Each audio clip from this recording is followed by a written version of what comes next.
5분 남겨놓고 기록 들어갔으니까 나중에 10시 되면은 바로 시작할 수 있도록 하겠습니다. 오늘 이용일 대표님 그 비즈니스 혁신 방법론은 우리 아주 지금 시의적절한 것 같아요.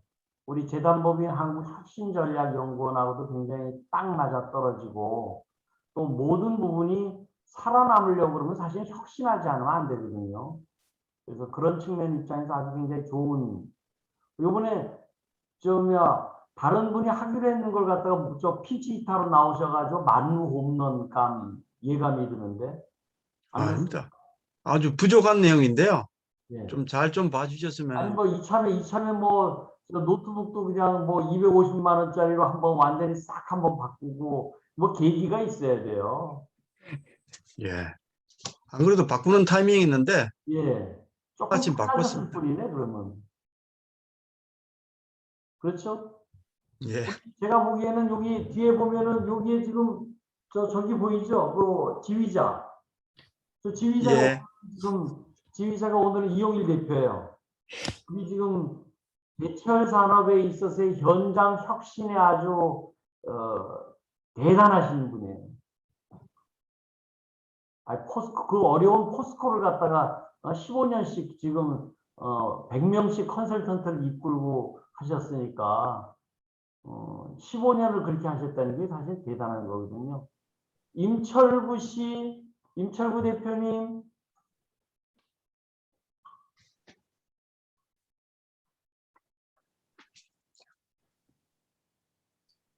이용일 대표님 뭐 포스코 15년은 컨설팅 역사에 한국 컨설팅 역사에 남을 일입니다. 아닙니다. 그렇습니다. 한 회사에 15년 한다는 건 정말 쉽지 않은 거예요. 그것도 포스코예요. 네, 5년 정도면 아무리 많이 해도 5년 정도면 바닥나고요. 한 3년이면 대충 끝납니다. 자, 그다음에 이경수 대표님 말씀 한번 해보세요.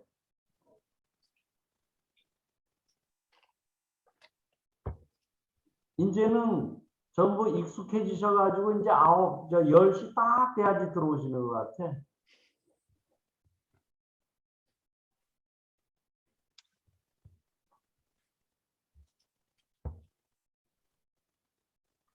뒤에 그 기술 독립군 TOP 배경 멋있습니까?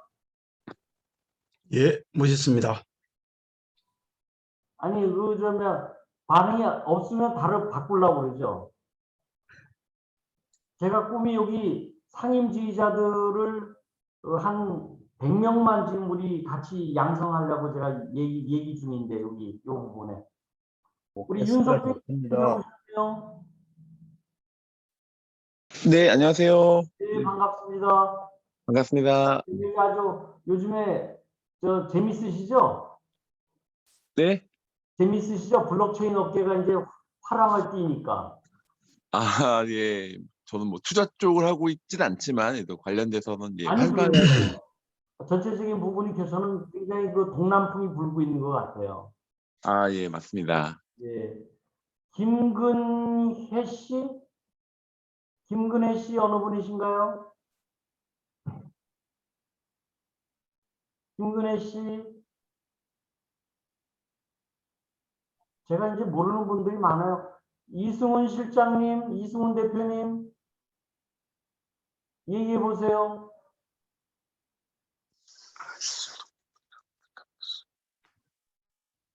지금 14분 들어오셨어요. 지금 1분 남았습니다.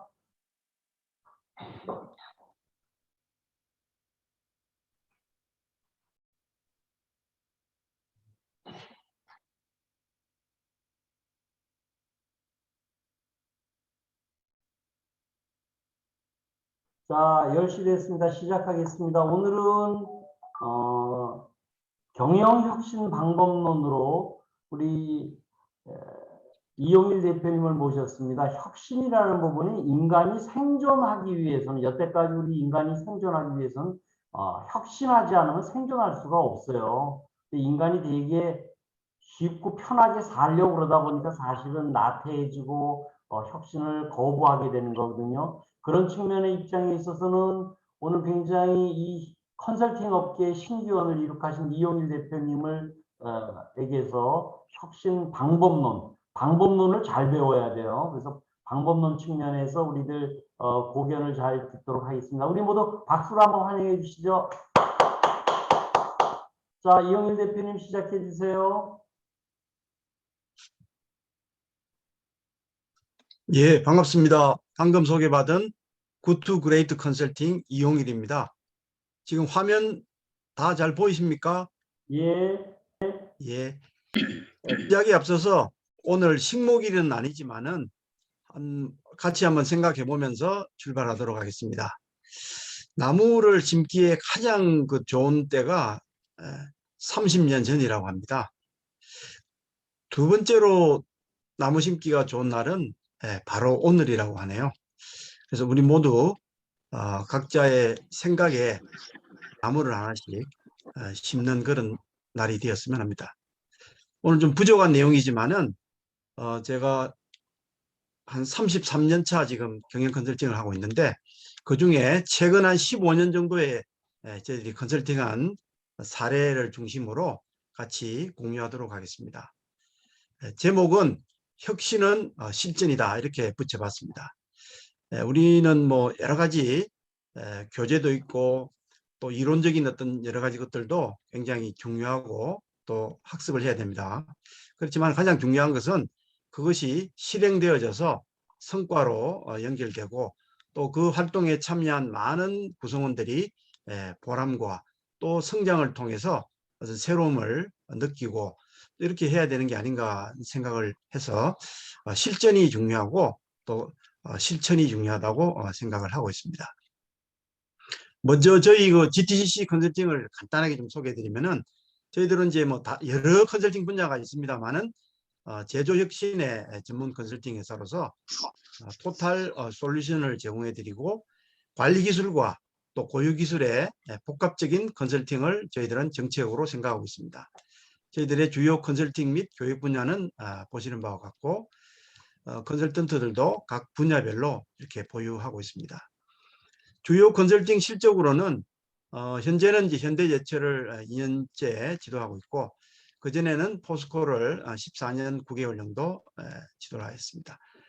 저희 보유하고 있는 컨설턴트 분들이 지도한 회사를 다 종합해 보면 한 150개사 정도 저희들이 컨설팅을 하였습니다. 저는 LG전자 생산기술본부 기획실에서 직장 생활을 시작했고요. 한국농협협회 컨설팅에 가서 16년 정도 컨설턴트로 일했습니다. 그 이후에 포스코 프로젝트가 생겨서 가서 한 15년 가까이 14년 9개월 정도 컨설팅을 하였습니다. 그 외에 이제 현재 한 25명 정도의 컨설턴트와 같이 현대제철을 지도하고 있고 중국은 뭐 코로나 때문에 현재는 잠깐 중단되어 있습니다만 저희 회사가 중국 기업들도 컨설팅을 하고 있습니다. 혁신을 이야기하기 전에 최근에 그 중국의 여러 가지 사회적으로나 또 기업적으로 큰 변화가 있습니다. 이거 우리가 반면 교사로 삼아야 되기 때문에 한번 국가 경쟁력 평가 보고서에 있는 내용을 좀 요약해서 같이 생각해 볼까 합니다. 중국도 이제 뭐 정부 주도형 성장이 이제 끝나가고 상당 부분 민관과 또 이제 관 주도로 이렇게 하고 있습니다. 최근에 또 물론 뭐 시 주석의 여러 가지 뭐 어떤 정치적 리더십 때문에 민영 기업들이 여러 가지 어려움을 겪고 있긴 합니다만은 큰 변화를 보면은 과거의 중국은 국가에서 이제 밀어주면은 거의 뭐 대부분 사업이 되었습니다. 그렇지만 이제 중국도 그런 시절을 지나서 효율성을 추구를 하고 있습니다. 정치가 및 행정 관료들이 주도를 했었죠. 그래서 어떤 사업을 하기 위해서는 중국 공산당 또는 그 지역에 주둔하고 있는 어떤 군의 최고 책임자 또는 뭐 그 지방의 성에 대한 어떤 또는 시에 대한 어떤 그런 뭐 서기분들 이런 분들하고 안면이 있다든지 한마디로 관시가 있으면은 거의 비즈니스가 되었습니다. 그렇지만 이제 중국도 첨단 업종에 대해서 지원을 해주고 나머지 비첨단 업종은 규제하고 이제는 지원해주지 않고 자력 경쟁하려고 지금 하고 있습니다. 그래서 구조조정이 일어날 수 있도록 그렇게 하고 있는 단계입니다.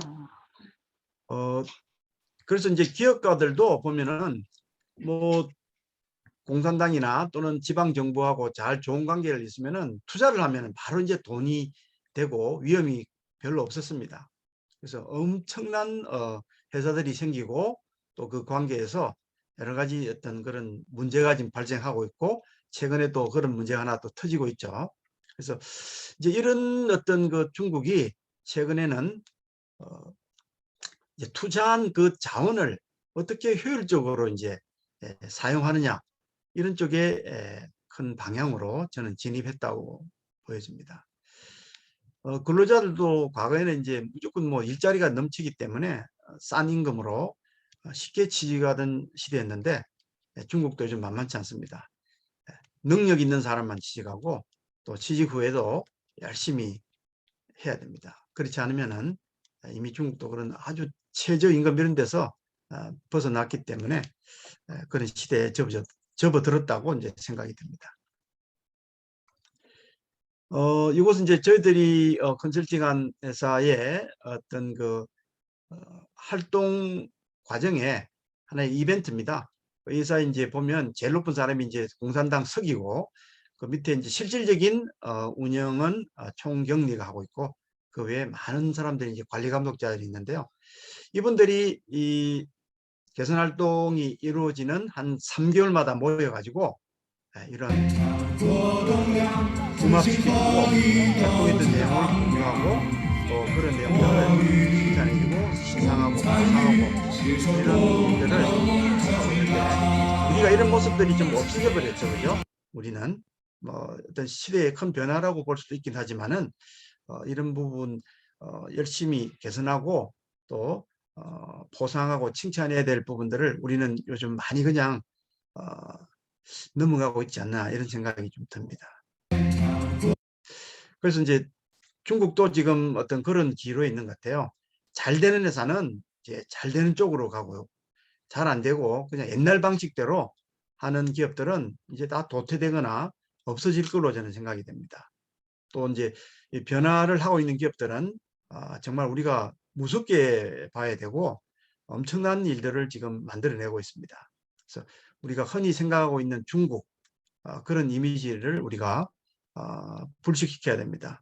중국은 내륙 지방에만 일부 그런 게 남아있지 이제 큰 도시 베이징이라든지 뭐 북경, 천진, 선전 등등등 이런 데는 이미 뭐 우리를 넘어섰다고 저는 보고 있습니다.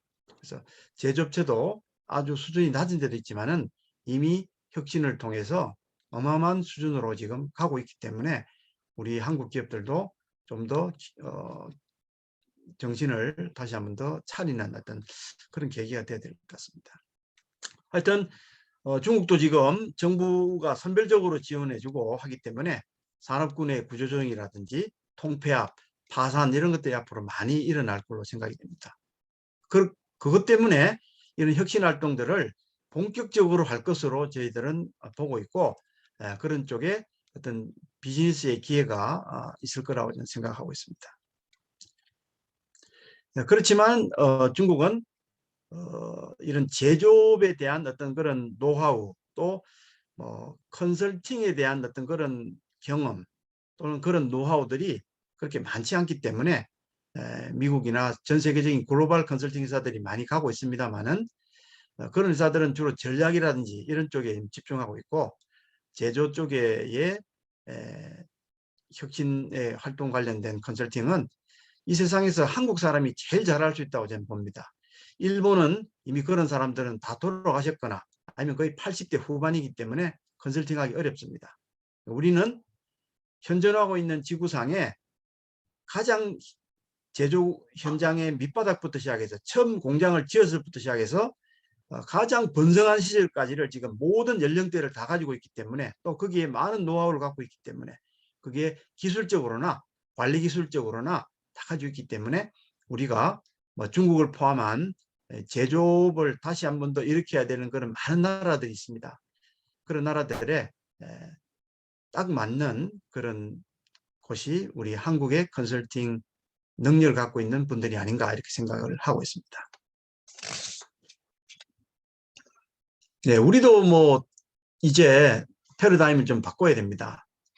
우리도 이제 저런 중국의 그런 부분들을 우리는 뛰어넘고 우리는 효율성을 추구하던 그런 시제에서 이제는 단순히 초격차 이런 경쟁자가 따라올 수 없을 정도의 이제 그런 어떤 회사로 우리는 만들어야 됩니다. 이걸 이제 많은 기업들이 초격차라고 부르기도 합니다만은 또한 이제 단순히 품질을 좋게 하겠다 이런 수준을 넘어서 거의 퍼펙트한 그런 무결점, 완벽, 고객 감동 이런 제품을 명품화시키는 작업을 우리는 해야 된다. 그래서 기존의 품질을 좋게 만든다 이런 컨셉을 완전히 또 한 단계 업그레이드 시켜야 된다고 생각하고 있습니다. 그 다음에 우리 기업가 측면에서도 어떻게 효율을 제조에 또는 기업에 들어가는 인풋 요소들 이런 부분들을 어떻게 효율적으로 우리가 사용하느냐 부분을 넘어서서 이제 고객의 가치, 세상에 없는 어떤 그런 것들도 만들어내든지 아니면 기존에 있는 것들도 고객에게 새로운 가치를 만들어서 제공하지 않으면은 우리도 어려운 그런 시대에 왔기 때문에 우리 한국은 미래는 이런 쪽으로 우리가 더 진력을 해야 되겠다 이런 생각을 하고 있습니다. 근로자들도 열심히 일하면 되는 그런 시대에서 이제 그 플러스 알파가 필요합니다. 네. 관리자는 경영자는 또 현장에 있는 직원들도 마찬가지 자기 나름대로의 플러스 알파를 하나씩 잡아서 뭔가를 해야 됩니다. 요즘 최근에 많이 나타나고 있는 모습이 엔지니어들이 뭐 포스텍이나 뭐 고려대나 카이스트나 이런 데 가서 빅데이터, 인공지능, AI 이런 것들을 이제 한 3개월씩 4개월씩 이렇게 교육을 받고 옵니다. 갔다 온 직원들은 확실히 달라지고 있습니다. 그래서 우리가 전원을 동시에 다 하기는 어렵기 때문에 엔지니어들은 이제 그런 데이터 사이언티스트 내지는 새로운 시대에 부응하는 그런 플러스 알파를 만들어야 되고 또 관리자나 또는 경영자들도 마찬가지 기존의 어떤 그런 패러다임을 벗어나서 각자 자기 지위나 일에 맞는 플러스 알파를 찾아내야 됩니다. 현장은 특히 이런 게 중요하다 봅니다. 지금까지 우리가 뭐 굉장히 잘해봤죠. 우리 한국이 이렇게까지 정말 경쟁력을 가지고 세계적인 국가로 정말 나가는데 저는 기업의 역할이 굉장히 크다고 생각을 하고 있습니다. 그래서 우리의 지금까지 전략 훌륭합니다.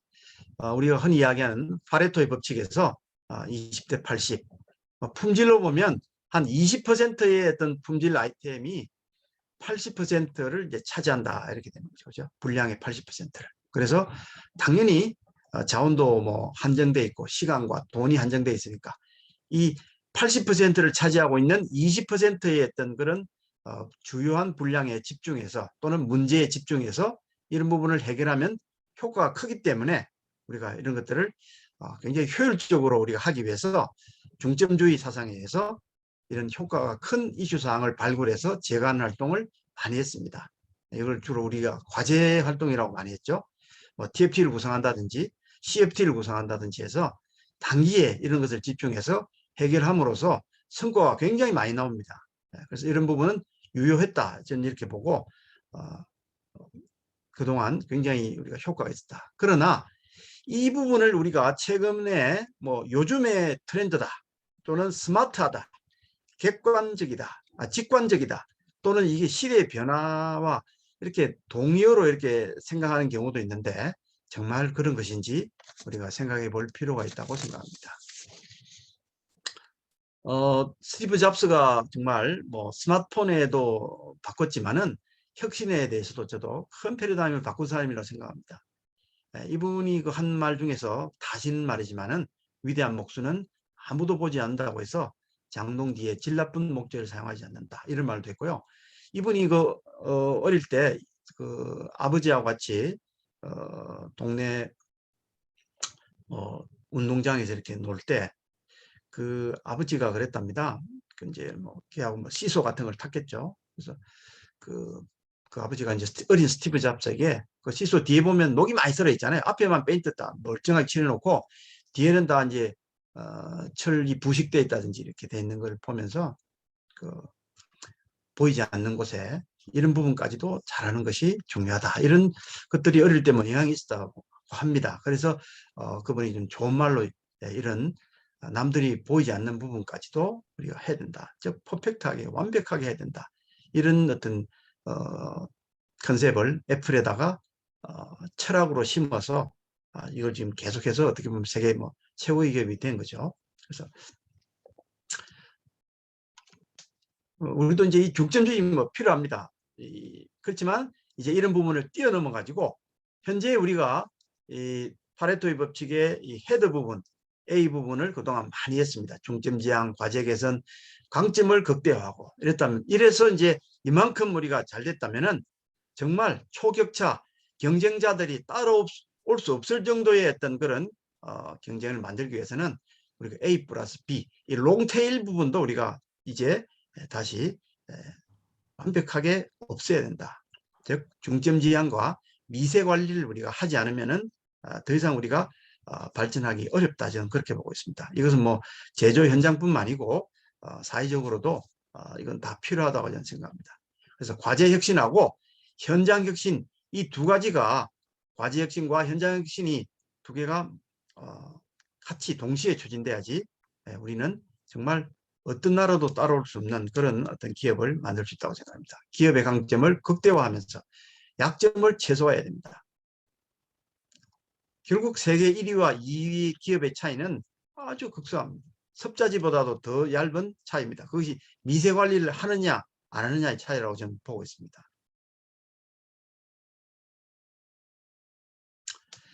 그렇게 하기 위해서는 우리가 균형과 조화가 필요하다고 생각합니다. 우리가 눈에 보이는 것이 전부 다 아닙니다. 눈에 보이는 하는 문제가 있습니다. 우리가 대결함, 중결함이라고 이야기합니다. 이것은 뭐 조금만 관심을 가지면은 기업에서 또는 어떤 뭐 기업이 아니고 여러분들이 속하고 있는 그 단체에 문제가 보입니다. 이런 것들은 이제 우리가 지금까지 잘해왔던 과제형으로 개선을 하면 되고 이런 것을 하면 바로 돈이 됩니다. 바로 지표가 좋아지고 바로 성과가 나고 축구로 보면 바로 득점이 됩니다. 공격수들이죠. 그럼 이것만 하면은 그러면 우리가 끝나느냐? 끝나지 않습니다.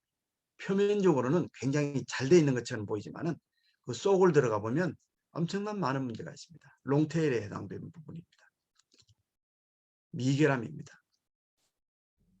현장 혁신 활동으로 이것을 커버해야 됩니다. 우리가 많이 해왔다고 하지만은 막상 현장 아주 깊숙한 곳 밑바닥까지 가보면 해야 될 부분이 너무나 많이 있습니다. 이 부분을 제가 처음에 포스코에 갔을 때 이구택 회장님께서 이렇게 저한테 이야기하셨습니다. 포스코는 멀리서 보면 굉장히 단단한 정육면체 이런 굉장히 단단한 어떤 그런 것 같은데 막상 깊숙이 들어가 보면 구멍이 숭숭숭숭 나 있고 문제가 너무 많다. 그래서 이런 활동을 통해서 우리가 정말 경쟁력을 갖추는 회사로 바뀌어야 된다라고 2005년도 한 9월경에 이야기하셨어요. 그래서 굉장히 공감했던 저도 말씀이었습니다. 활동하지 않으면은 금방 문제가 안 생기지만은 서서히 문제가 생겨서 큰 문제가 나중에 이어집니다. 이것은 축구로 보면 수비에 해당되는 겁니다. 실점을 제로로 목표로 해요. 아무리 골을 많이 넣어도 실점을 많이 하면 경기에서 지게 되어 있습니다. 안정적 수비를 바탕으로 득점하는 데 도움을 주는 이런 우리가 300개의 현장의 많은 문제점들을 찾아서 해결해야 됩니다. 이 두 가지를 다 하셔야 된다는 거죠. 그죠? 네, 지금부터는 뭐 이런 어떤 컨셉적인 것보다는 제가 최근 한 20년 정도 안에 컨설팅한 회사 중에서 가장 저도 보람을 느끼고 정말 제 33년 컨설팅 인생에 정말 보람있다, 기쁘다 이런 것을 느끼고 나온 회사가 이제 포스코입니다. 제가 2005년도에 컨설팅하러 갔고 2019년도에 제가 이제 나왔습니다.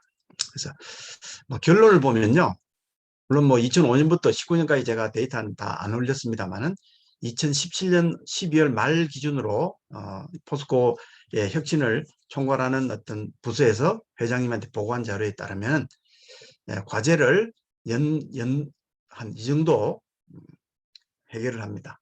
현장 직원들부터 해가지고 엔지니어, 그 다음에 중간에 있는 중간 관리자들, 그 다음에 임원들, 뭐 이렇게 전부 다 각 계층별로, 임원은 굉장히 고급 정보를 갖고 있기 때문에 효과가 큰 것들, 또 전체 조직을 움직여야 될 어떤 그런 과제를 하고, 또 공장장은 공장장 나름대로, 엔지니어는 엔지니어 나름대로, 또 현장의 감독자들은 또 감독자 나름대로, 또 현장 직원들도 직원들 나름대로, 거기는 협력업체 직원들은 또 협력업체 직원들 나름대로 이렇게 과제를 시행을 해서 뭐 각 공장에 재무 검증하는 어떤 분들이 있기 때문에 뭐 아주 완벽하지 않지만 그래도 너무 허수는 아닙니다. 그래서 매년 이 정도의 원가 절감을 해왔고, 포스코에 있는 경영진들이 농담처럼 하는 얘기가 우리 1년에 영업이익에 적어도 한 30% 정도는 이런 혁신 활동을 통해서 우리가 올리는 것이다. 우리가 물건을 팔아가지고 영업이익을 남기는 것도 중요하지만은 그거 쉽지 않거든요. 1년에 4,700억 정도를 효과를 내려면은 영업이익률 10%면은 이거 엄청난 거죠. 4조 이상을 매출을 더 해야 되는데 그게 쉽습니까? 그죠? 그래서 누계로 이때 한 1.5조, 1조 5천억 정도의 재무 효과를 가져왔었습니다. 이거는 이제 표면적으로 보여지는 것이죠. 이렇게 하기 위해서 정말 수많은 사람들의 노력과 땀과 눈물과 시간이 필요했었습니다. 이 중에 이제 특히 뭐 여러 가지 활동이 있습니다만은 여기는 이제 제철소가 결국은 설비에서 움직입니다. 사람은 뭐 4조, 지금 2교대하고 있습니다만은 예전에 4조 3교대였죠. 사람은 교대로 근무해도 설비는 교대로 근무하지 않습니다. 설비는 24시간 계속 봅니다. 그래서 이 설비가 거의 제품의 생산량과 품질 다 결정되고 결국 이 설비 때문에 사람이 다치고 안전사고가 나옵니다. 그래서 우리가 이 설비를 어렵지만은 제철 설비가 굉장히 난이도가 높습니다. 그 고소 부위도 많고 높은 데도 많고 또 열도 많이 나고 굉장히 위험한 설비가 많기 때문에 전부 다 주저하고 있었지만은 우리가 그것을 마이머신 활동이라고 이름을 붙여가지고 2005년부터 시작해서 꾸준히 한 대, 두 대, 10대, 100대, 200대에서 2014년도 되니까 포항 광양 제철소에 9,399대 설비가 그래도 우리 마이머신 활동의 어떤 프로세스에 따라서 관리가 가능한 설비로 만들어졌고요. 계속해서 2017년도에 드디어 16,720대의 설비를 청소화되어 있고 일상 점검이 되고 급유급지가 되어서 설비를 누가 봐도 관리가 되고 있다는 설비로 만들었습니다. 시간이 오래 걸렸죠. 2005년부터 했으니까 2017년도 했으면 12년 정도 활동했습니다. 정말 대단합니다. 12년 동안 아마 이 활동을 다른 기업에서 하면 아마 중간에 성과가 없다고 아마 관뒀을 겁니다. 근데 포스코는 회장이 제가 4번을 바뀔 때까지 있었습니다. 이구택 회장, 정준장 회장, 권호준 회장, 최정우 회장까지. 웬만하면 우리 기업이 회장이 바뀔 때마다 어떤 기업의 컨셉이 바뀌기 때문에 기존에 하던 거 다 없애고 새로 또 많이 했었습니다. 근데 회장이 인수인계사항에 이 혁신활동을 꼭 해야 되니까 절대 멈추지 마라. 그리고 그 회장 되는 사람들이 그 밑에 있을 때 이걸 다 같이 했기 때문에 절대 없애지 않았습니다. 지금도 하고 있습니다. 저는 나왔지만. 그래서 이 마이머신 활동을 통상 우리가 많은 기업의 사례를 보면 이 활동을 제대로 하면 고장이 한 70%가 없어진다고 우리가 이야기합니다. 상당히 많이 기여를 했습니다. 근데 이것을 일일이 그 효과를 얼마나 기여했는지를 검증하기는 어렵습니다. 하여튼 이런 마이머신 활동 플러스 또 정비 쪽 직원들의 또 혁신 활동, 기타 투자 여러 가지 활동이 버무려져서 2008년도에 0.34%의 고장률이 꾸준히 떨어져서 2017년도에 0.11%, 한 70% 정도 떨어졌습니다. 그래서 이것을 다시 돈으로 환산해도 엄청난 겁니다. 이렇게 과제를 해서 한 건 한 건에서 생기는 재무 효과도 크지만은 이런 전체적인 회사 전체적인 보장률이 떨어짐으로써 생기는 생산성 향상, 그다음에 여러 가지 자재비, 에너지비, 또 정비비 엄청난 비용들이 절감을 했습니다. 이런 게 있었기 때문에 제가 1년 단위로 계약을 한 5번 정도 할 수 있었겠죠. 제일 중요한 건 저는 이거라고 생각합니다. 인재 육성입니다. 이분들이 퇴직할 때까지 전 세계 철강 회사가 포스코를 꺾기는 저는 쉽지 않다고 봅니다. 이런 것들은 언제든지 허물어질 수 있습니다. 마이머신은 관리를 안 하게 되면요, 다시 옛날로 돌아갑니다. 그런데 한번 레벨업 되고 생각이 바뀌고 역량이 갖춰진 사람은 도무지 옛날로 돌아가지 않습니다. 저는 이분들이 퇴직할 때까지 상당 부분 경쟁력을 가질 거라고 저는 확신하고 있습니다. 우선 저희가 그 회사 사내 컨설턴트를 한 24명 정도 만들었어요. 이분들은 여기서부터 이걸 다 거쳐서 결국은 포스코를 퇴직을 하고 포스코 인재창조원이라는 연수원에 컨설팅이라는 부서를 만들어서 지금 회사를 컨설팅을 하고 있습니다. 이분들이 회사 및 많은 또 계열사 해외에 다 하고 있습니다. 그 다음에 이제 뭐 잘 아시지만은 식시그마의 MBB를 275명을 양성했고요. 투자를 많이 해야 되는 거죠. 교육도 6개월 시키고 이분들이 다시 나와서 MBB로 역할을 2년 이상 해서 회사의 주요한 전략이라든지 또는 과제 지도라든지 이런 부분들을 굉장히 잘 수행하셨습니다. 또 블랙벨트도 2,930명 정도가 양성이 되어 있고, 다음에 이제 현장 혁신을 주도하기 위해서는 현장 직원들 중에서 좀 역량이 있는 직원들을 뽑아가지고 혁신 활동만 전담할 수 있는 사람을 682명을 양성하였습니다. 자, 선발이 되면 6개월 동안 오프잡에서 교육만 받습니다. 그리고 2년에서 3년 정도는 자기가 근무했던 공장에 혁신 활동을 주도합니다. 오프잡이죠. 다 혁신이라는 그 부서 소속으로 해서 활동합니다. 이분들 좀 이래서 2년, 3년 하고 다시 자기가 근무했던 현장으로 돌아갑니다. 이런 분들이 이제 돌아가가지고 복귀하여 엄청난 일들을 만들어내고 있습니다. 그 다음에 현장 직원들, 교대 직원들입니다. 교대 직원들은 5,903명 정도 양성을 했습니다. 이분들은 어떻게 하느냐? 자기 교대 직원에서 나옵니다. 나오면 일주일간 교육을 받습니다. 그리고 4개월간은 자기 공장에서 또 자기가 근무한 곳에서 가장 고질적인 안전 문제, 품질 문제, 설비 고장 문제, 에너지 절감 문제 등등 자기 공정마다 다 틀립니다. 그것을 한 팀당 3 내지 4명으로 팀을 만들어줘서 4개월 동안 그 과제를 활동을 해서 과제를 성공시키고 다시 자기 자리로 돌아갑니다. 이렇게 해서 나오고 4개월 동안 개선 활동하고 들어가고 또 다음 사람이 나오고 이렇게 해서 지난 동안 5,903명의 직원들이 4개월 오프잡에서 개선 활동을 하고 혁신 활동을 하고 일본의 벤치마킹도 가보고 이런 프로그램에 따라서 활동한 사람들을 보유하고 있습니다. 저는 이분들이 있는 한 포스코가 당분간 상당 수준의 경쟁력을 유지할 거라고 저는 믿고 있습니다. 자, 혁신활동의 메커니즘은 굉장히 단순합니다. 저는 이거 신봉자거든요. 혁신을 이해하는 데 시간이 많이 걸리면 안 됩니다. 어떤 데 보면 혁신활동을 공부하는 데 뭐 어마어마하게 시간이 걸리는데 그렇게 하면은 저는 그건 이제 조금 더 초등학교 단계에서는 안 되고 중학교도 안 되고 고등학교 단계 혁신의 이력이 좀 붙고 레벨이 올라갔을 때 필요하다 보고요. 처음에는 심플하게 해야 됩니다. 문제를 가시화해야 됩니다.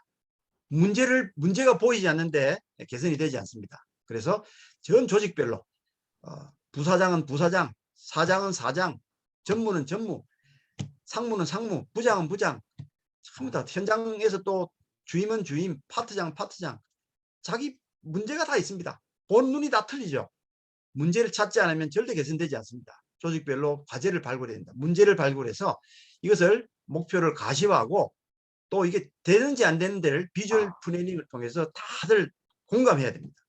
하여튼 문제가 가시화되면 이 세상에 나와 있는 수많은 방법론, 툴을 가지고 개선하면 됩니다. 식시그마든 트리즈든 TPM이든 TPS든 I든 뭐 얼마든지 이 세계 한 300가지의 툴이 있다고 봅니다. 이런 것들을 전부 다 그 문제의 유형에 맞도록 우리는 사용하면 됩니다.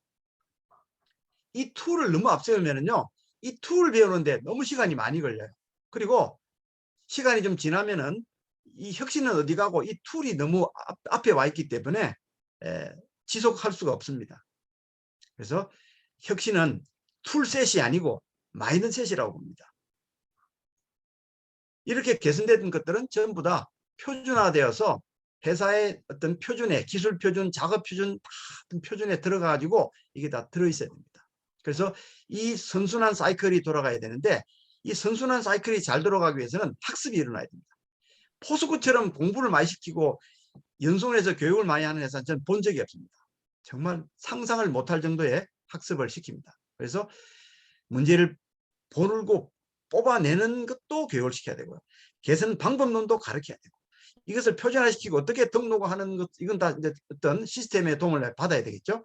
이런 것들을 전부 다 이것이 선순환되는 체계를 만들어야 된다. 그렇게 하기 위해서는 혁신활동에 대한 취지를 설명해주고, 잘 되고 있는데 벤치마킹 시켜서 눈을 달리 해줘야 되고, 팀을 만들고 워크숍을 통해서 조그마한 데를 해봐야 됩니다. 성공 체험을 시켜야 됩니다. 처음부터 너무 어려운 데를 줘가지고 하다가 다 중단합니다.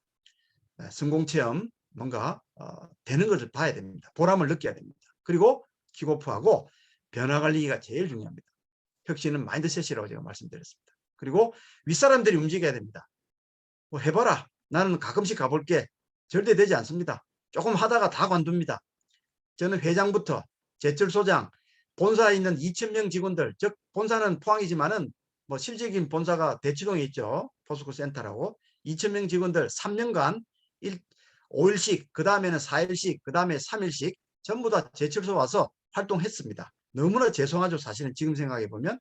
변호사도 왔고 본사의 마케팅 직원들부터 해가지고 모든 직원들이 포항광양 제철소에 와서 현장 직원들이 제조업의 원점이 어디 있느냐, 과연 우리가 월급이 어디서 나오고 제품이 어떻게 만들어지는지를 전부 다 같이 땀 흘리고 봤습니다. 그 다음에 일상활동입니다. 혁신활동이 별 게 아니고 일 속에서 혁신을 해야 됩니다. 그래서 혁신활동이 아니라 일상활동입니다. 전원이 참여해야 됩니다. 누구든 예외가 없습니다. 그래서 전 직원이 참여해서 했습니다. 그리고 가장 좋아하는 것이 자기 차 상의자가 내 뭐하고 있는가 봐주는 겁니다. 그리고 칭찬해 주는 것이죠. 포상해 주는 것이죠. 회장이나 사장이 매일 오면 좋지만 그분들이 그거 할 수는 없지 않습니까? 그래서 공장장 또는 그 위에 상무, 부장, 상무, 제철소장, 부사장, 또 있는 사장, 회장이 지속적으로 가지고 솔선과 격려를 우리는 하였습니다. 그리고 프로세스에 있는 모든 낭비들을 찾아서 과제를 활동을 통해서 돈을 만들어냈습니다. 이렇게 하면 진단을 통해서 성과가 있는 곳에 보상을 했습니다. 그래서 일상활동은 거기 보면 이제 5S, 마이머신, 마이머신 앤 세프티 해가지고 이렇게 세 가지 활동을 초등학교, 중학교, 고등학교 과정으로 이제 했습니다. 그러니까 십몇 년 동안 쭉 올렸죠. 이렇게 과제 활동도 식시그마 과제도 했고 QSS 쪽에서도 또 과제도 하고, 이런 것을 솔선활동, 밑사람들은 전부 다 같이 가서 수년간 했습니다. 한두 번 하면 쇼라 그러고요. 서너 달만 해두면 또 쇼라 그럽니다. 이것을 3년하고 5년하고 10년 하면은 문화가 되고 당연히 하는 거라고 생각합니다. 그래서 솔선과 격려가 필요합니다. 몸으로도 해야 되고 자주 가서 뭐하고 있는지 칭찬하고 격려하고 잘 안 되고 있으면 돈을 투자해 주든지 조직을 동원해 줘야 됩니다. 그래서 이런 활동들을 공정한 평가와 보상을 통해서 인센티브, 격려금 뭐 줬습니다. 또 이런 것들이 다 사람을 만들어야지 가능한 일이기 때문에 인재를 양성하였습니다. 그중에 뭐 이 포스코의 뭐 부사장부터 해가지고 이게 다 부사장 전무 이상입니다. 이런 분들이 1년에 며칠씩 와서 이분들은 이렇게 하면 뭐 1년에 며칠씩 하는 거지만은 제철소에 있는 사람들은 뭐 제철소장부터 부소장, 부장, 공장장 이런 사람들은 아주 단주기로, 또 얼마나 현장 가까이 있는 분들은 자주 했겠습니까? 현장 직원들하고. 이효령 교수님께서 손으로 만져보세요. 머리로 생각하는 것과 다른 또 하나의 세계가 거기 있습니다. 이렇게 말씀하시더라고요. 그래서 우리가 뭐 고상한 그런 쪽이 아니기 때문에 지금 다 제조 현장이기 때문에 손에 기름을 묻혀가면서 활동하는 것이 필요했었습니다. 지금은 이 개념이 좀 달라질 수도 있습니다. 어느 정도는. 그래서 모두 다 이렇게 할 수는 없지만은 포스코에 2005년도에 시작할 때는 이렇게 해서 수년간 했습니다. 그 다음에 이제 과제 활동입니다. 과제는 회사의 전략이 있습니다. 경영 전략가부터 시작해서 임원 KPI라든지 회사가 전략 과제로 가져가야 될 것부터 시작해서 나오는 과제들이 있습니다. 이것은 굉장히 중요하고 회사의 명운을 좌우할 수 있는 거고, 이런 것들에 많은 고급 인력들이 여기 들어가서 해결해야 됩니다. 이것도 해야 되지만은 매일매일 제철소에서 일어나는 일상적인 업무들이 있습니다. 설비를 가지고 많은 직원들이 일어나는 이런 쪽에서 낭비를 찾아내야 됩니다. 설비적인 낭비, 물류, 품질, 안전, 엄청나게 많은 문제가 있습니다. 이런 것들은 버텀업에서 현장 쪽에 있는 많은 분들이, 가까이 있는 분들이 만들어내 일상 업무를 하면서 이게 낭비를 찾아내 가지고 제거해 줘야 됩니다. 이런 것들을 우리가 아까 탑 부분, 테일 부분 전부 다를 과제를 통해서 돈을 만들어내고 현안 문제를 해결하고 회사가 전략적으로 가져가야 될 부분들을 해결해야 됩니다. 이렇게 해서 한 10년 정도 지난 무렵에 이제 포스코는 포스코만 해서는 안 되겠다고 생각했습니다. 포스코를 둘러싼 생태계가 건강하지 않으면은 포스코도 경쟁력이 없다고 2011년도에 생각했습니다. 그래서 포스코를 그러니까 이제 주로 포항 광양에 있기 때문에, 그래서 관은 포항시청이고 민은 음식점, 가정, 시민단체고 군은 해병대, 해병육전단이 있습니다. 포항에. 학교는 포항에 많은 대학, 고등학교, 중학교, 초등학교, 유치원이 있습니다. 산은 포항철강공단이 있고 상공회의소가 있습니다. 그래서 포스코를 둘러싸고 있는 이 많은 공동체들이 생태계를 튼튼하게 만들어주지 않으면 안 되겠다고 생각해서 혁신 허브라는 활동을 시작하고 혁신팀 안에 혁신 허브팀을 만들어서 여기를 컨설팅하기 시작했습니다. 물론 저희들이 했죠. 같이. 그래서 이 활동 하나하나 세부적으로는 뭐 시간 관계상 안 되겠습니다. 철강공단, 포스코 물건을 가지고 2차, 3차 가공하는 철강공단 기업이 한 400여 개 회사가 있습니다. 여기를 10개씩, 20개씩 지금도 하고 있습니다. 엄청나게 하고 있습니다. 그래서 이런 아름다운 동행 동방성장해서 포항철강공단의 혁신활동을 시작했습니다.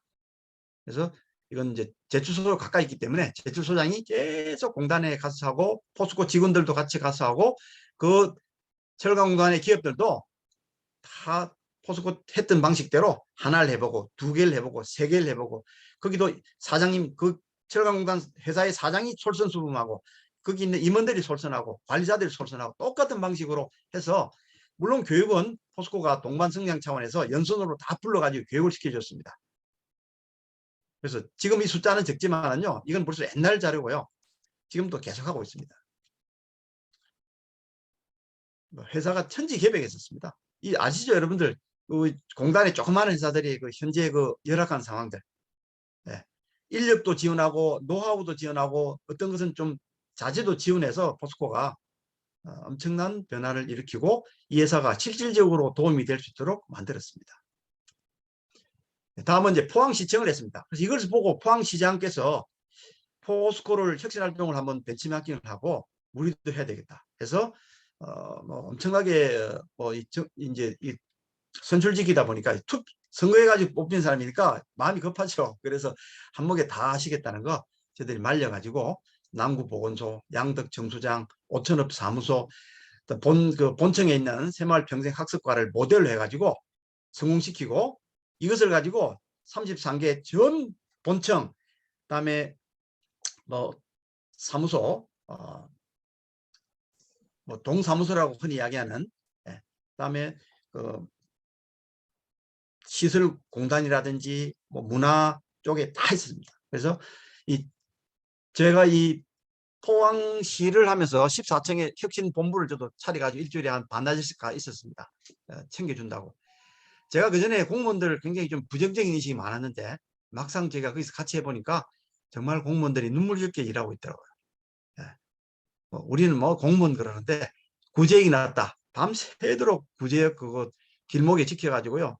겨울에도 물 뿌리는데 거의 추운 데 있고, 산불 나면 산불 났다고, 뭐 10,000명 김장 당국이 안 나면 그것도 돈 되고 뭐 하고, 이래서 우리 공무원들이 굉장히 고생을 많이 하시더라고요. 그리고 뭐 감사 이런 것 때문에 서류를 버리지를 못합니다. 그래서 뭐 그런 것들을 전부 다 서류 같은 것도 저희들이 다 일일이 다 같이 활동을 했습니다. 그 보건소에도 또 정수장에도 이런 약품들 뭐 수십 년 지난 것들 어디에 있는지도 모르고 이런 것들요 바로바로 알 수 있도록 이 직원들이 하면서 많은 걸 느꼈습니다. 동사무소도 마찬가지로 고객들, 주민들이 오시기에 좋은 환경과 동선 이런 것으로 다 바꿨습니다. 이것을 모델로 해서 나머지 다 바꿨습니다. 그래서 이렇게 해서 행정자치부에서 상도 받았었죠. 그 다음에 교육재단입니다. 포항에 포스텍이 있지 않습니까? 설린대부터 시작해서 포철공고, 고등학교도 있고 초등학교, 유치원까지 또 광양에도 있습니다. 다 했습니다. 이게 이제 포스텍 킥오프 하는 장 김용민 총장님을 모시고 했습니다.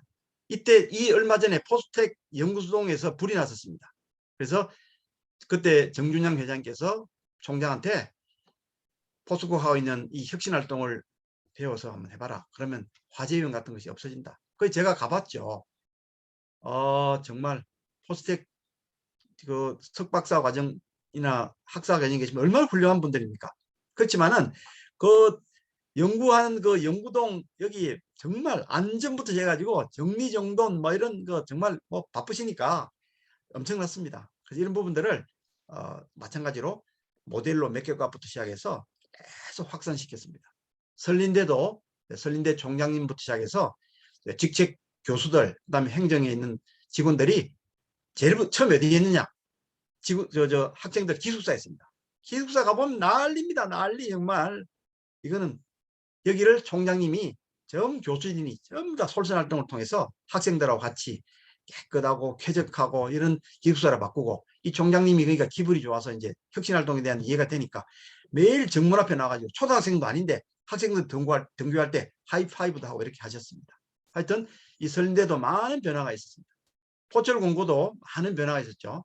학생들과 기계 공작실 같은 데 보면 굉장히 열악하고 위험하고 관리가 잘 안 되고 있습니다. 이런 부분들을 선생님하고 학생들 또 우리 컨설턴트하고 포스코 직원들이 가서 많이 바꿨습니다. 여기다 포스코 부서별로 자매를 다 맺어가지고요 했습니다. 그래서 기본 인성 공동체 의식을 혁신활동을 갖고 이렇게 심어준 거죠. 네. 변화관리, 솔선, 일상, 격려 이런 걸 통해서 팀워크를 만들어주고 대인관계를 좋게 하고 이런 것들을 다 우리가 혁신 측면에서 학교에도 도움을 줬습니다.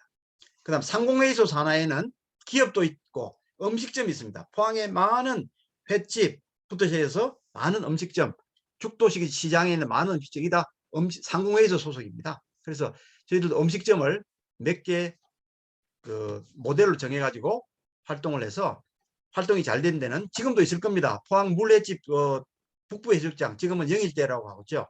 가면 QSS 인정 식당 이렇게 붙어진 데도 있을 거예요. 그래서 여기도 컨설턴트하고 포스코 직원들이 가서 혁신활동을 해본 사람들이 가지고 봉사활동 차원에서 전부 다 고객이 처음에 주차를 어떻게 해야 되고 동선을 어떻게 해야 되고 화장실은 어떻게 해야 되고 안에 주방은 어떻게 돼야 되고 이런 것들을 다 가지고 같이 했습니다. 상공회의소에 관련된 기업들은 당연히 제조업이니까 같은 컨셉으로 활동을 했습니다. 집도 했습니다. 그래서 야 이것을 가정에 하면 좋겠다. 물론 욕은 많이 먹었습니다. 사모님들한테. 그래서 제조사하고 부장단들, 그다음에 부인들, 외주사 사장들, 부인들 등등 해서 또 집으로 또 시민단체 쪽에서도 이렇게 해서 집에도 이런 혁신의 개념이 들어간 활동을 했는데 사모님들이 상당히 안 좋아하시죠. 여자분들이 그 냉장고라든지 취해복근 지역이 있는데 이거 가지고 막 열어오고 이러니까 별로 안 좋아하시더라고요. 예.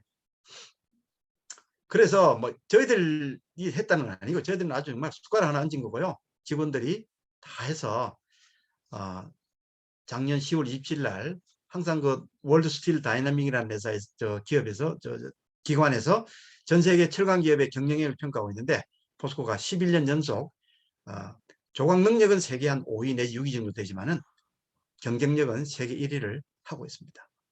독보적이죠. 저는 아까 그 앞에 저희들이 양성한 그 인원들 때문에 앞으로 이 순위는 더 오래 갈 수 있다고 저는 확신하고 있습니다. 여기에 포스코는 스마트 팩토리까지 또 지금부터 한 6년 전쯤에 추진해서 전 세계 또 등대 공장이 됐죠. 그래서 우리나라에 뭐 하나밖에 없는 등대 공장인데 원래 이제 많이 생기겠죠. 하여튼 그 등대 공장을 만드는데 베이스가 뭐냐면 바로 이런 거였습니다. 저희들이 한 이런 활동이 베이스가 되었기 때문에 그 위에 뭐를 심고 해도 직원들이 변화된 의식이 따라가기 때문에 그런 것들을 다 수용하고 함께 했었습니다. 포스코의 성공사를 마치고 현대제철도 지금 이제 그래서 저는 현대제철로 와서 우리 현대제철 사장님이 이제 포스코의 포항광양 제철소장님을 역임하시고 정의선 회장께서 이제 영임을 하셨기 때문에 저도 이제 이쪽으로 따라왔습니다. 그래서 지금 2년째 하고 있습니다. 포스코보다는 좀 더 조직 문화가 틀리고 여러 가지 상황이 틀리기 때문에 아주 심플하게 지금 시작을 하고 있습니다. 그래서 크게 보면 솔선 경력, 경영청 중심으로 하고 있고 성과 액션 돈을 만들어야 됩니다. 포스코보다는 영업이익률이 좀 안 나오기 때문에 그다음에 여기도 마찬가지로 우리나라의 뭐 저 철강은 현대제철이 더 오래됐습니다. 포스코보다 인천에 그래서 아주 오래된 공장이 있고 최근에 진 공장이 있고 하기 때문에 설비 강건화 활동이라고 이름 붙여서 현장 중심 활동을 하고 있습니다. 마무리하겠습니다. 뭐 혁신에 성공하기 위해서는 많은 요소가 필요하지만은 경영진의 확고한 의지가 필요합니다. 이게 없으면 되지 않습니다. 그냥 누구한테 맡겨서 네가 한번 해봐라. 어느 부서에서 해가지고는 되지 않습니다. 최고 경영층이 계속적으로 몸으로 팔과 다리로 입으로 손으로 다니고 해야 됩니다. 재교일치는 한 670분 정도 이야기했다죠. 혁신에 대한 강조를. 네. 그래서 그 정도 이야기해야 됩니다. 그 다음에 과제 수행을 통한 성과를 내야 됩니다. 이 돈이 안 만들어지면 또 한국에서 좀 하다가 또 이건 아닌갑다 해가지고 안 합니다.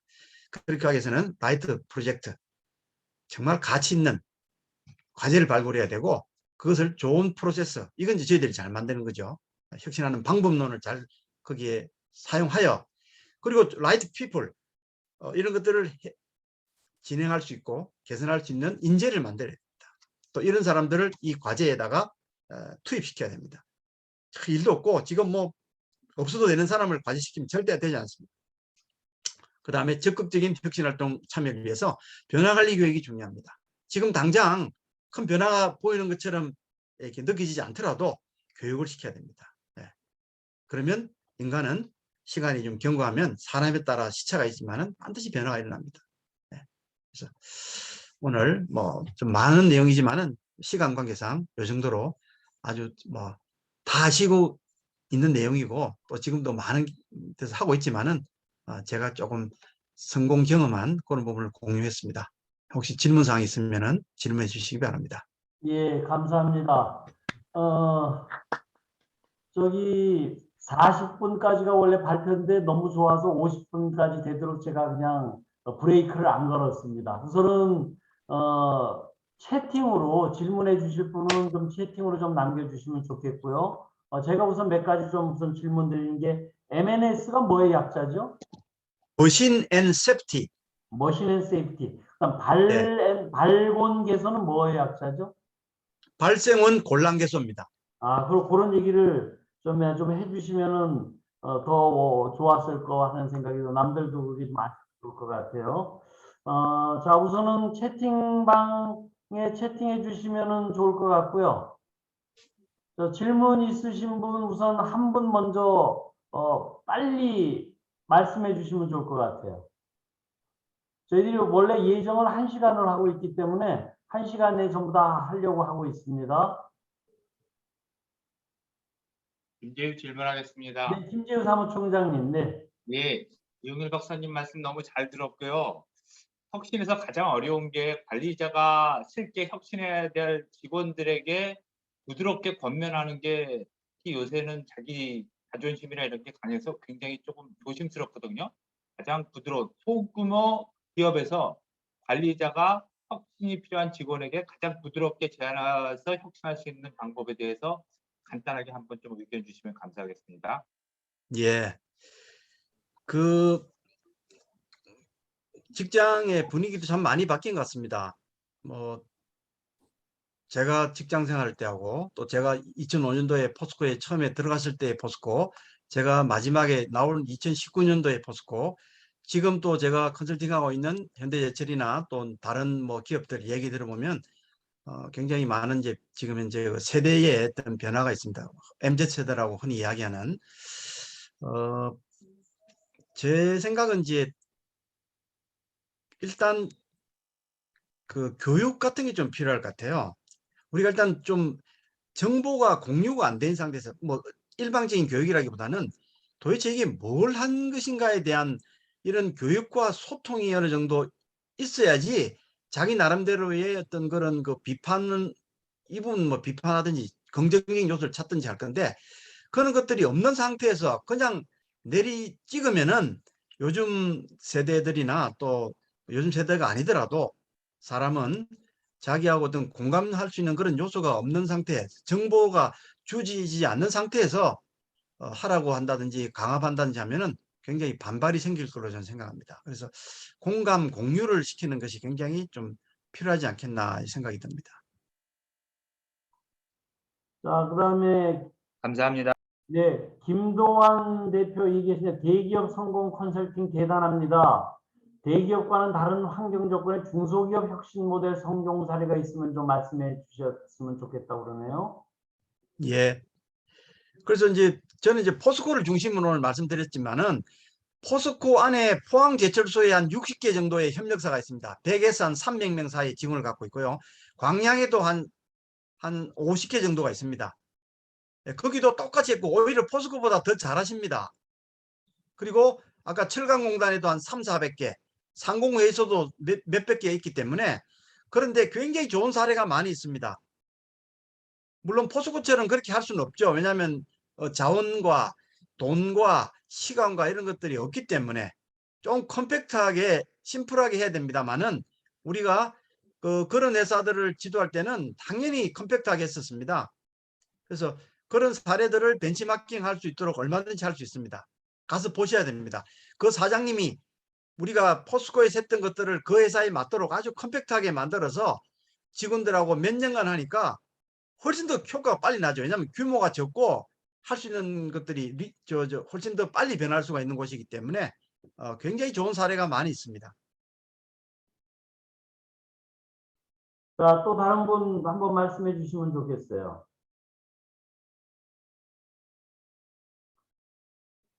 네, 제가 뭐 예, 강희선 질문보다도 대표님, 우리 네. 이용일 대표에 의해서 저도 컨설팅을 한 30년 했는데 또 30년 하고도 새로운 깨달음이 오네요.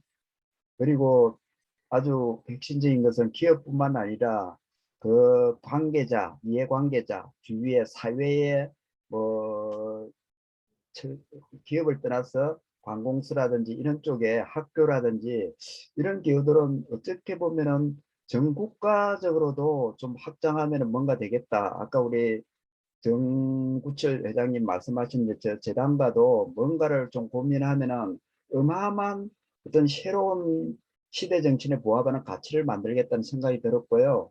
그리고 좀 좁게는 아까 문제를 툴을 먼저 강조하기보다는 문제로부터 출발한다는 사실이 뭐 저도 계속 해왔습니다만은 새삼스럽게 굉장히 와닿는 부분이 있었고요. 그리고 마지막은 기준을 만들고 표준화해야 된다는까지 완성이 돼야 된다는 게 좀 새로웠습니다. 그리고 그런 부분들에 대해서 오늘 아주 잘 들었습니다. 다음에 기회가 된다면 새로운 가치를 할 수 있는 아이디어를 갖고 한번 만나서 미팅을 했으면 합니다. 이상입니다. 네, 감사합니다. 예, 트리츠의 대가이시며 V의 대가이신 우리 강일찬 대표님 말씀 감사합니다. 결국 강일찬 대표님을 모시고 다음에 더 좋은 프로젝트를 꼭 만들도록 하겠습니다. 제가 지금 우리 김용일 대표님께는 제가 PPT로 좀 자료를 요청을 드렸습니다. 제가 왜 제가 이름을 보냐면요. 재단법인 한국혁신전략연구원이 나가야 될 이 프로세스를 이렇게 그냥 나가면 돼요. 아까 우선 공장 작은 부분에 있어서부터 이렇게 파일럿으로 하신 것처럼 이미 우리 재단법인이 나가야 될 부분이 자기혁신, 가정혁신, 조직혁신, 사회혁신을 지금 10년을 지금 사실 계획을 하고 있거든요. 그런 측면 입장에서 아까 주신 로드맵이라든가 그 프로세스가 그대로 맞아떨어질 것 같아서 제가 좀 자료를 좀 활용을 좀 하고 싶으니까 좀 주시면은 제가 많이 참고를 좀 하도록 하겠습니다. 주실 수 있으시죠? 예, 드리겠습니다. 예. 자, 또 우리 여기 오늘 오신 분들 중에서는 우리 재단법인의 전문위원으로 활동하실 분들이 지금 많기 때문에 앞으로 우리 나름대로 서로들 공유할 부분이 굉장히 많고요. 또 재단 부분이 지금 오늘까지 전기공사 그다음에 출입공사가 완전히 끝납니다. 이 문패까지가 전부 붙기 때문에 내주부터는 이제 이런 부분을 가지고서 하나씩 우리가 하도록 하겠습니다. 우선은 정권채 대표님이 컨설팅 지도하는 방법에 있어서 매일 지도하는 방법과 주기적인 방법 중에 어떤 방법이 유익하십니까? 이렇게 질문이 나왔습니다. 예.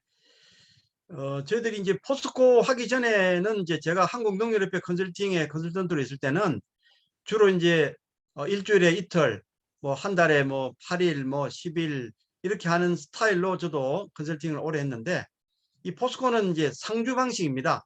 제가 한 달에 20일씩 14년 9개월을 이제 가 있었습니다. 물론 우리 컨설턴트 중에서도 대부분이 거의 한 달에 15일 이상 우리가 어떻게 보면 풀타임으로 우리가 컨설팅을 했었습니다. 그래서 이 다 장단점이 있습니다.